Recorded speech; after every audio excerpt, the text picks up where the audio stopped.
Hi everyone, this is Jim. Welcome to round 3 coverage of my games from the 2019 Western States Open. Round 3 was played Saturday morning and I was feeling pretty good after the draw on Friday night. It was, after the first round game, I was feeling a little shaky. I thought, I'd let that game slip away, which I had. And then, my second round game was a very solid performance with black against a higher rated player. So I was feeling good about that. And 50% is a reasonable score for me at in a Class A section of a tournament. Since I'm in the bottom half of the section, if I can get out with an even score, that means I'm playing okay at least. In round 3, I was facing an opponent I actually played before. And I just went to look up our previous game now before doing this video. And it turns out the last time I played him was in also in the Western States Open, also in round 3, and I also had the black pieces. And that was a very interesting game, very tactical. So if you're interested after this game, you might want to go and check that one out. That's the 2018 Western States Open round 3. Anyway, here we are in 2019. He starts off with e4, which he had played in the other game. The other game I went with a Sicilian. But this game, I'd just come off of Sicilian, so I played e6. I always like to get a little variety in my opening, so I go for the French. And he plays here a move I hadn't seen before, b3. Although b3 is pretty logical. If white is going to build up that typical big center in the French, putting the bishop here to support it is sometimes a good idea. So I didn't actually know what to play at this point, but I just went ahead. I thought, well, d5 can't be too bad. If he takes, I can take back and still have a pawn in the center. I haven't given up anything, and there's no immediate tactics on that diagonal. And it turns out d5 is the main move here. So, and then he played bishop b2. And well, it took me a while to figure out what to play here. So there is a pawn hanging here. That was the first thing. I actually stared at this position for a while trying to figure out what to play before I noticed that he's just hanging a pawn. So this is known as the Reti Gambit, and not to be confused with the Reti Gambit in the Reti opening. This is the Reti Gambit in the French defense. And it seems to be a decent gambit. So, even though I'd never seen it before, I maybe should have treated it with a little more respect. But once I realized it was a gambit, I decided I should just go ahead and take it and see. And just take that pawn. Since it was a gambit I hadn't seen before, I thought I would just take the pawn and learn about the gambit, right? So I took it. You can decline the gambit. This move is nearly as popular as taking. And then play might go like this, e5 and knight d7. You get a typical kind of French structure, and white can continue with d4 or f4. Both of those have been seen, and they're both good for white. So it's a decent opening for white. And taking, it turns out this is okay for white as well. I thought during the game, I thought I was getting easy equality after this exchange. But it seems like white always kept a little some edge there. So not a bad opening for white. If you're having trouble finding things to play against the French defense, here's a new idea for you. Let's see. He continued with knight to c3, attacking the gambit pawn. I defended it, and he played queen e2. And this is the main way to play the Reti gambit, and you get the pawn back. It's really very difficult for black to hold on to the pawn. So in all the lines, he gives it back. I played knight bd7 with a particular idea in mind. After the exchange, I was going to trade off the knight and then bring this knight to f6, gaining a tempo on his queen. So I thought that would be okay for me. It seems like that's not the best, and that leaves white with an edge. The best move here maybe is bishop to b4.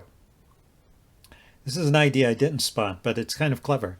If he takes now, and I take, and he takes with the queen, then I can grab that pawn there. So he can't take the pawn right away. So bishop b4 preserves that pawn for a move. So that's why I said it's not impossible to hold on to the pawn, at least for one move, and bishop b4 seems to be the way to do it. But then normal play would continue like this. Castle's queenside, I castle, and at this point, after Oh, I don't castle. I play queen e7. I'm sorry. At this point, after white is castled, there really is no way for me to hold on to that pawn anymore, and he can just get it back. But queen e7 was black's reply there, and you're just lining up, since white castled queenside, you're lining up to trade off this defending bishop, which is a good piece along this diagonal, and also a defender of the king. And it seems like this position is about equal. So you can get equality with black if you know what you're doing, and the way to do it is to accept the gambit, play bishop b4, and play queen e7 to strengthen this diagonal. So that's the way to play it. Anyway, I played knight bd7. So, you know, it leaves white with some kind of opening edge, but it should not be a big problem. And I went knight f6. Now he could trade off bishop for knight, and that way not have to move his queen again. But why would he do that? This is a good piece here, so he's not inclined to trade it. And when my queen comes out, it comes out with a tempo on his rook, and I'll be looking at that. I'll be looking at the rook on that open diagonal. So he moved the queen. The chess engine likes queen h4 as best place to relocate it, but I think queen f3 is a fine move as well. And now I just continue with development. I played bishop e7 because I wanted to be able to move my queen away without having to worry about this knight all the time. You know, if I move the queen away immediately, he's threatening to take on f6 and win a pawn. And the queen on f3 is also looking down on this diagonal. So even though I thought during the game I had equal position here, there still seems to be some slight pressure for white. White can castle queenside and develop quickly. I can castle kingside, and the game continues. But it seems like white has a slight edge. I haven't really gained anything in terms of development. Now here is maybe white's first inaccuracy. White played d4 at this point. And yeah, the chess engine did not like that move at all. Maybe because it blocks in this bishop. It would just, well, one idea it had was to bring the bishop out to d3 and leave the pawn back there. But maybe just developing the knight to e2 is best. Just simple development and not worrying about the center. I mean, I'm not, well, actually I am thinking about pushing that pawn onto e5. But I can't do it right away because the bishop controls that square. So yeah, I would have to prepare that move somewhat. Yeah, I still have issues developing my queenside in this line after knight e2. Anyway, he played d4, and once again, this clamps down on my e5 move. So I do have trouble trying to develop this light squared bishop. The answer I came up with is queen d6. I was going to kind of get the queen out of the way, maybe bring it over here. I do eventually bring it over here to defend this pawn, and then I'm free to develop my bishop. So queen d6 seems to be okay. There is another idea here, though, which is a5, immediately going after the king's position over here. Actually, I play this move later in the game, so it was a very attractive move to me at some point. But he blocks with a4, and then knight d5. So putting the knight here, preventing this pawn from coming forward, so that keeps his bishop locked in. And then, well, if he chases my knight away with the f pawn, or with the c pawn rather, that's pretty weakening to the king, and maybe I can get something on this diagonal. So the chess engine is recommending just moving the king here, and then I can develop my bishop, maybe get it to this square, or maybe continue an attacking style with the pawn to b5, try and break down his kingside pawn structure. Anyway, that seems to be good play for black. So queen d6, not the most accurate move, but still playable. He goes bishop d3. And then I went c5 here. That was my idea. I wanted to try and open up the queen side a little bit, so it'll be easier to develop this bishop. Maybe get the bishop to this square. If I could drop my queen back to c7, that would be the ideal. and then get the bishop out here like this. But that's kind of a slow plan. And he just ignores that move and continues his rapid development. So c5 is a mistake, actually. It seemed a pretty natural move to me, and I kind of wondered after the game where I had gotten into trouble. And c5 seems to be the start of it. I think everything is okay to this point. We both made some inaccuracies, but played basically okay. But I have to find a clever move here. And, well, if you want to take a second, see if you can find a way for Black to solve his development problem. Okay, pause the video if you want some time to think about it. I'm going to give the answer away now. The answer is I can just continue developing. I can just develop that piece. I don't have to worry about queen takes b7 because bishop to c6 is attacking the queen, and it's also threatening bishop takes g2, attacking the trapped rook in the corner. In fact, the queen has no moves here, or few moves. Can't go here, here, here, or here. It's got to go to a6, and then I can just grab here, threatening the rook and offering a queen trade. So this is just good for Black, winning material. So yeah, in this position after bishop d7, White should just develop normally, and then I can maybe get my bishop to c6 or deal with this pawn in some other way, bring a rook over.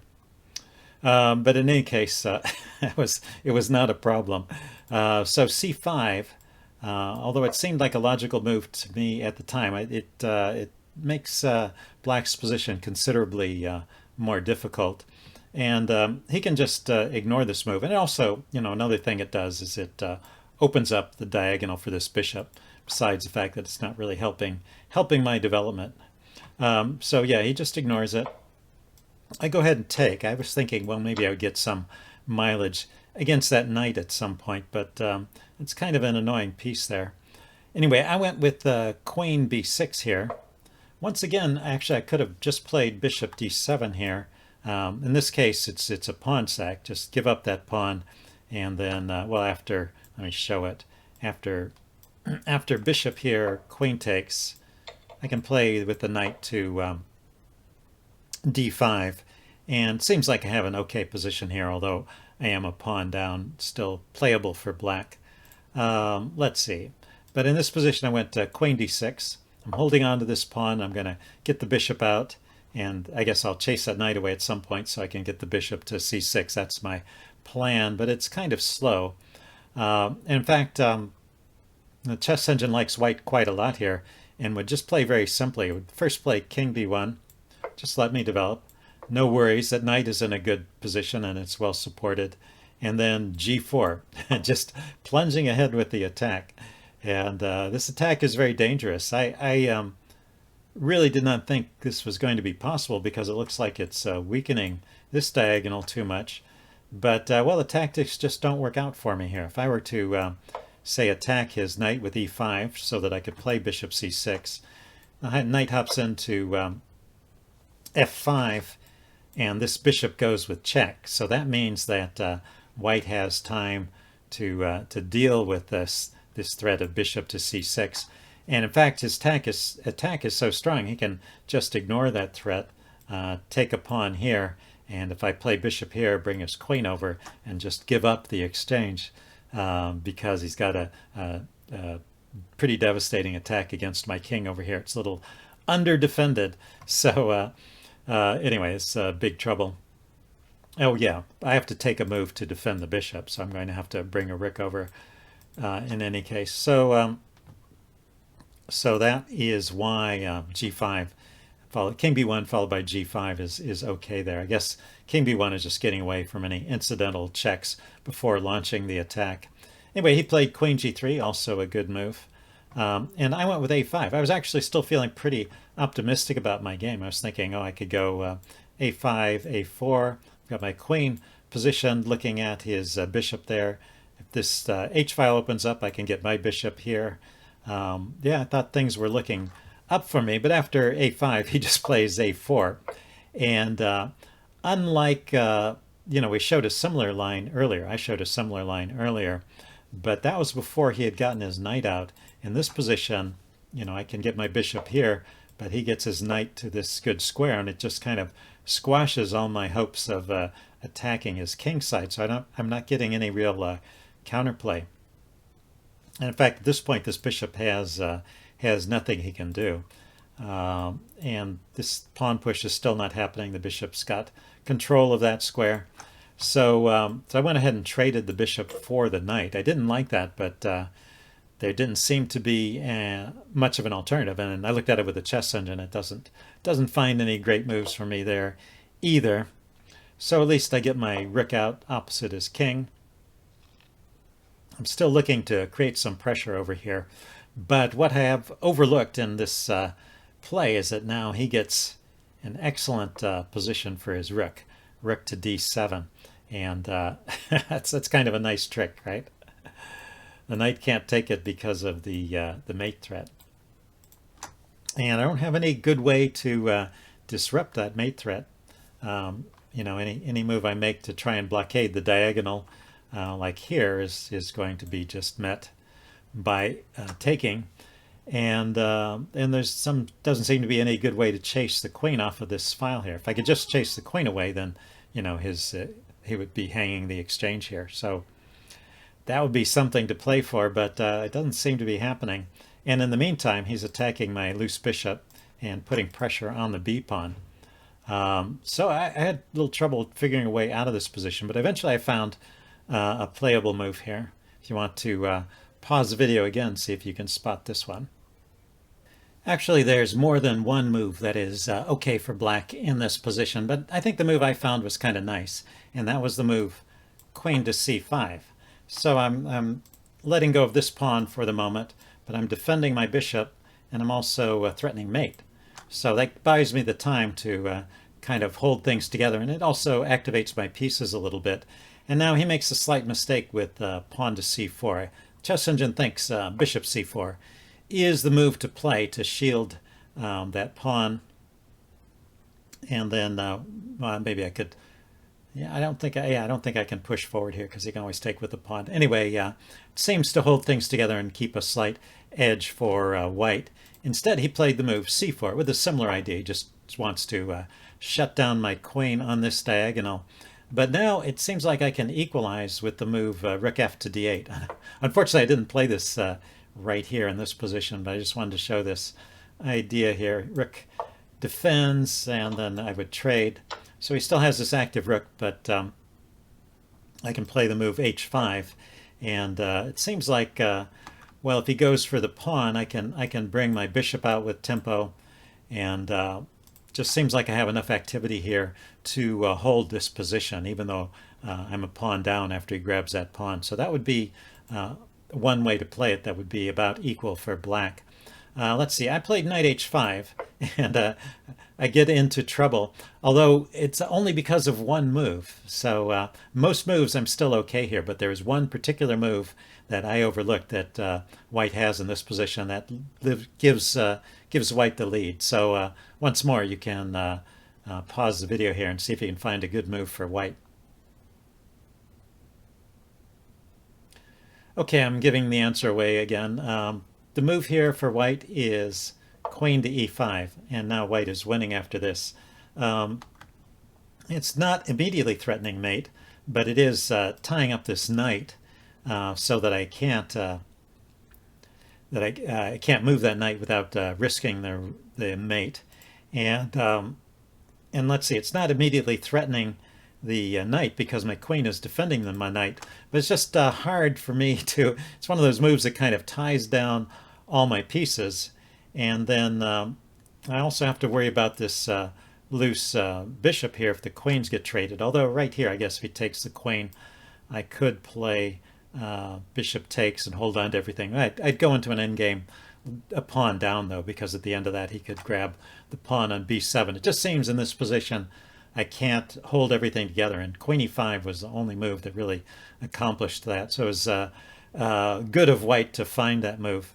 I kind of assumed I couldn't do anything except trade here, and I just wanted to get the bishop out of trouble first. So I threw in this move, bishop g5 check, which actually is a good move. The bishop once again is defended by the queen, so he can't take it.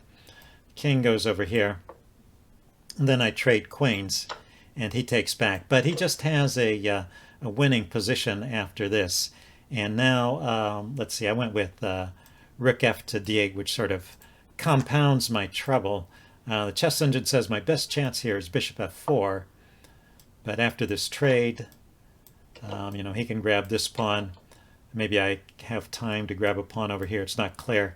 But in this endgame, white is for choice. If I go after this pawn, he's going to go after the pawn, and he'll have 3 connected passers over here. So probably a winning endgame for white in any case.